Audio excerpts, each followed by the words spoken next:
السلام علیکم۔ امید ہے کہ آپ سب دوست خیریت سے ہوں گے اور ہمارے ویلاگ دیکھ رہے ہوں گے۔ اس کے لیے آپ کو تھوڑی سی تکلیف کرنی پڑے گی۔ ہمارے میڈیا فوکس کو سبسکرائب کریں، بیل آئیکن کو دبائیں تاکہ آپ کو ہمارے سارے نوٹیفیکیشنز ملتے رہیں۔ جب سے الیکشن ضمنی ختم ہوئے ہیں اس کے بعد پورے ملک میں خاص کر کے سوشل میڈیا پہ ایک عجیب افواہوں کا، عجیب باتوں کا ایک بہت ہی نہ تھمنے والا ایک طوفان شروع ہو گیا ہے۔ ہر کوئی اپنی اپنی رائے دے رہا ہے، اپنے اپنے حساب سے سوچ رہا ہے، اپنا انالیسس کر رہا ہے۔ بہرحال یہ بات تو طے ہے کہ ان انتخابات کے بعد مسلم لیگ نواز کو جو پیپلز پارٹی کی طرف سے ایک تھریٹ ہوتا تھا یا نفسیاتی طور پہ وہ دبے ہوئے تھے، ان سے وہ نکل آئے ہیں اور ان کو سادہ اکثریت ملتی جا رہی ہے، بلکہ مل چکی ہے۔ اب اگر وہ کچھ بھی کوئی بل پاس کرائیں گے یا آئینی ترمیم کریں گے تو اس کو 2/3 اکثریت کی ضرورت پڑے گی، وہاں پیپلز پارٹی ان کے لیے ضروری ہے۔ باقی سادہ اکثریت کے بدولت وہ بزنس جو ہے پارلیمنٹ کا، اپنے قومی اسمبلی کے اجلاس کا، وہ آرام سے چلا سکتی ہیں، کیونکہ ان کو مسلم لیگ نواز کو مسلم لیگ کاف کی، MQM کی اور چھوٹی چھوٹی پارٹیوں کی نمائندگی جو ہے وہ بھی ان کی حمایت حاصل ہے، اور اس طرح جو ان کو سادہ اکثریت 169 ووٹوں کی ہوتی ہے وہ ان کو اب 170 ووٹ ہیں ان کے پاس پیپلز پارٹی کے بغیر۔ تو اس صورتحال کو مد نظر رکھتے ہوئے کافی چوبیں گویاں شروع ہو گئی ہیں کہ اب نواز لیگ اور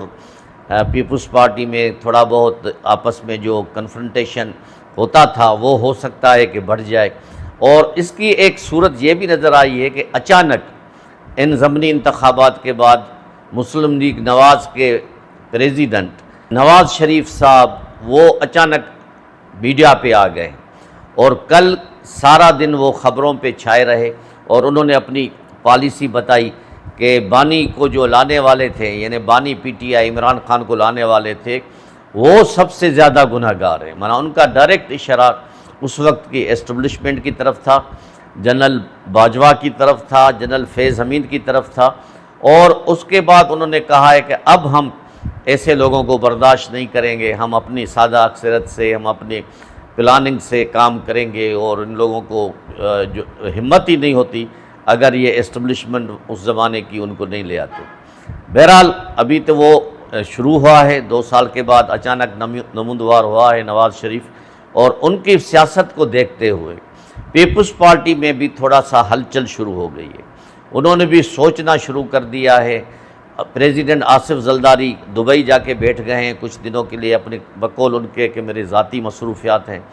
اور اس کے بعد یہ بھی خبریں عام ہیں کہ بلاول بھٹو زرداری ہو سکتا ہے کہ اگلے اجلاس میں یا اس کے بعد وہ لیڈر آف دی اپوزیشن بن جائیں اور اپوزیشن میں چلے جائیں، کیونکہ نواز لیگ کی اب پوزیشن یہ ہے، کوشش بھی یہ ہے کہ وہ اب پیپلز پارٹی کو آہستہ آہستہ اپنے سینٹرل کے کاموں سے آہستہ آہستہ دور کرے۔ اس کی ایک مثال یہ بھی ابھی تازہ شروع ہو گئی ہے کہ سندھ کا گورنر جو ہے وہ کامران ٹیسوری صاحب ہیں، پیارے انسان ہیں، لیکن وہ سب کو پتہ ہے کہ MQM کے آدمی ہیں، اور بقول کچھ اسٹیبلشمنٹ کے اداروں کے کہ وہ اپنے گورنر ہاؤس کو MQM کا ایک مرکز بنا دیا ہے۔ یعنی جب بھی کوئی MQM والے پریس کانفرنس کرتے ہیں یا کوئی میلہ سجاتے ہیں یا کوئی سیمینار کرتے ہیں، وہ گورنر ہاؤس میں ہوتا ہے۔ دیکھا جائے تو یہ بھی ایک قسم کا گورنر کے شان کے مطابق تو نہیں ہے، لیکن اس بات کو کہ پیپلز پارٹی کو تھوڑا سا تھریٹ دیا جائے، انہوں نے یہ سوچا ہے کہ مسلم لیگ نواز نے کہ ہم اپنے پارٹی کا گورنر لائیں۔ اس میں یہ تو بظاہر ہوتا ہے، آئین میں بھی ہے، سندھ کا اگر چیف منسٹر سندھی اسپیکنگ ہے تو گورنر اردو اسپیکنگ ہوگا، یعنی دونوں ایک ہی لینگویج کے نہیں ہو سکتے، لیکن مسلم لیگ نواز چاہے تو کر سکتی ہے، کیونکہ ان کا بھی سادہ اکثریت بھی ہے اور تھوڑا بہت اسٹیبلشمنٹ کی بھی اس کو سپورٹ ہے۔ تو 2 نام 3 نام گونج رہے ہیں، لیکن سب سے بڑا نام جو گونج رہا ہے وہ نہال ہاشمی صاحب کا ہے۔ نہال ہاشمی صاحب بھی ایک بہت ہی زیرک سیاستدان ہیں، اس نے بھی بڑی قربانیاں دی ہیں۔ نہال ہاشمی صاحب ڈسکوالیفائی بھی ہوئے اور اس کے بعد اس نے جو نواز لیگ کو خاص کر کے کراچی میں بہت ہی زیادہ اپنی لگن سے، اپنے کام سے ان کو سروائیو رکھنے میں ہاشمی صاحب کا بہت بڑا ہاتھ ہے۔ دوسرے نمبر پہ نام جو جاتا ہے بشیر میمن صاحب کا جاتا ہے، جو ڈی جی ایف آئی اے رہ چکے ہیں اور نواز لیگ میں تازہ آئے ہیں۔ انہوں نے نواز لیگ کی وجہ سے، نواز شریف کی وجہ سے عمران خان سے ٹکر بھی لی اور 15-20 دن پہلے ریٹائرمنٹ لے لی، تو ان کی بھی قربانیاں ہیں اصول کے مطابق۔ لیکن یہ ایک چیز جو ہے پیپلز پارٹی کو گھیرنے کا چکر ہے۔ کہنے والے تو یہ بھی کہتے ہیں کہ ہو سکتا ہے کہ یہ پنجاب کے گورنر اور کے پی کے گورنر کو بھی چینج کرے، یعنی پنجاب میں بھی پیپلز پارٹی کا گورنر ہے، کے پی کے میں بھی پیپلز پارٹی کا گورنر ہے۔ یہ ابھی مفروضے ہیں، اب باتیں ہیں، ابھی پلاننگ ہے، یعنی اس میں کتنے حد تک سچائی ہے ابھی اس میں 100% کوئی کچھ نہیں کہہ سکتا۔ لیکن بہرحال سادہ اکثریت سے نفسیاتی طور پہ نواز لیگ تھوڑا اپر ہینڈ ہو گئی ہے۔ دونوں بھائی شریف برادران جو ہیں ان کے باڈی لینگویج میں، ان کے بول چال میں فی الحال اتنی بڑی تبدیلی تو نہیں آئی ہے، لیکن اندرونی طور پہ لوگ کہنے والے کہہ رہے ہیں کہ اب وہ اپنے آپ کو ریلیکس محسوس کر رہے ہیں، کیونکہ نواز لیگ میں جو مریم نواز ہے ان کے لیے بھی دروازے کھولے جا رہے ہیں کہ اگلے پرائم منسٹر کے لیے، جس طرح بلاول بھٹو کو بھی آسرا تھا اگلے پرائم منسٹر کے لیے۔ لیکن جس طرح شہباز شریف گیم کھیل رہا ہے اور شہباز شریف جس طرح اپنے پتے استعمال کر رہا ہے، نہ صرف پاکستان میں بلکہ بیرون دنیا میں جو اس نے پاکستان کا وقار بلند کرنے کی کوشش کر رہا ہے، اپنی پی آر بنا رہا ہے، تو اس میں بھی بڑا مقابلہ ہو سکتا ہے کہ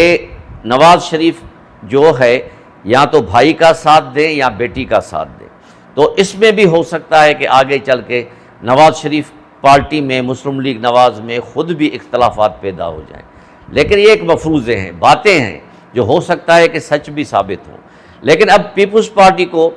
کیونکہ اب کہنے والے تو یہ بھی کہہ رہے ہیں کہ 28ویں ترمیم بھی آنے والی ہے، اس میں ہو سکتا ہے صوبوں کو توڑا جائے، یا جو 18ویں ترمیم میں صوبوں کو اختیارات ہیں وہ واپس لیا جائیں۔ اس سے پیپلز پارٹی کی پوزیشن بڑی آکورڈ ہو جائے گی، اور ہو سکتا ہے کہ پیپلز پارٹی کو اس حد تک میجارٹی نہ ملے یا نہ دلوائی جائے جس حد تک وہ آسانی سے 15-17 سال سے حکومت سندھ میں بنا رہی ہے۔ تو ابھی کافی چینجنگ آ رہی ہیں، ادھر پی ٹی آئی میں بھی کافی گڑبڑ چل رہی ہے، ان کی بہنوں نے، بانی کی بہنوں نے دھرنا دیا، اس کے بعد رات ہو گئی، پھر چائے پی،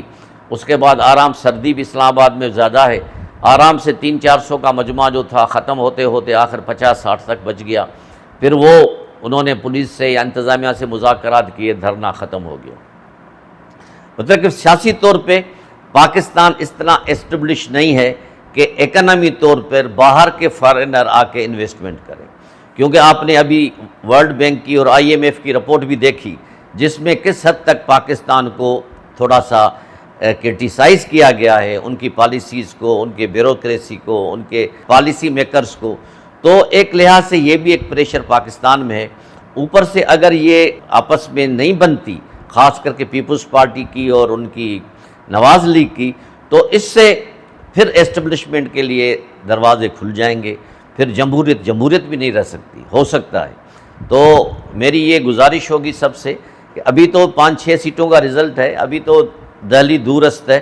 اب اگر نواز لیگ تھوڑی جلدی کرتی ہے اور وہ سیاسی فیصلے لینے میں کچھ زیادہ ہی اتساہ دکھاتی ہے، تو اس سے ملک کے لیے بھی سیاسی طور پہ بے چینی، کشیدگی بڑھے گی، کیونکہ ہماری جو 2 بارڈرز ہیں، افغانستان والی بارڈر اور انڈیا والی بارڈر، وہ بھی ابھی سیکیور نہیں ہیں، اس پہ بھی خطرات ہیں، اور کے پی کے میں، بلوچستان میں روزانہ یا تو دوسرے تیسرے دن کوئی نہ کوئی دھماکے، کوئی نہ کوئی ان کے ساتھ مقابلے ہو رہے ہیں۔ جب سے مئی میں انڈیا کو شکست ہوئی ہے، اس کے بعد اب بھی وہ بھی بے چین ہے کہ پاکستان سے بدلہ لے، لیکن ہماری مسلح افواج اور عوام مل کے ان کا ساتھ جو آپس میں ہے، اس سے بھارت ڈر رہا ہے۔ لیکن اگر ہمارے ہاں جو سیاسی صورتحال خراب ہو گئی، بے چینی بڑھ گئی، ایک دوسرے سے لڑنے جھگڑنے کے اور حکومت ٹاپل کی یہ سازشیں شروع ہو گئیں، تو پھر ہمارے لیے ہماری سرحدیں بھی محفوظ نہیں رہیں گی۔ تو اس لیے ابھی جلدی نہ کی جائے، ابھی آرام سے چلنے دیا جائے، اور جو آصف زرداری زیرک سیاستدان ہیں اور نواز شریف کو بھی 40-45 سال ہو گئے ہیں، مجھے امید ہے کہ یہ دونوں جلدی نہیں کریں گے اور مریم نواز کی طرح تاریخ سے بھی نہیں کھیلیں گے، تھوڑا سا قدم پھونک کے رکھیں گے تاکہ ہمارا ملک ترقی کر سکے۔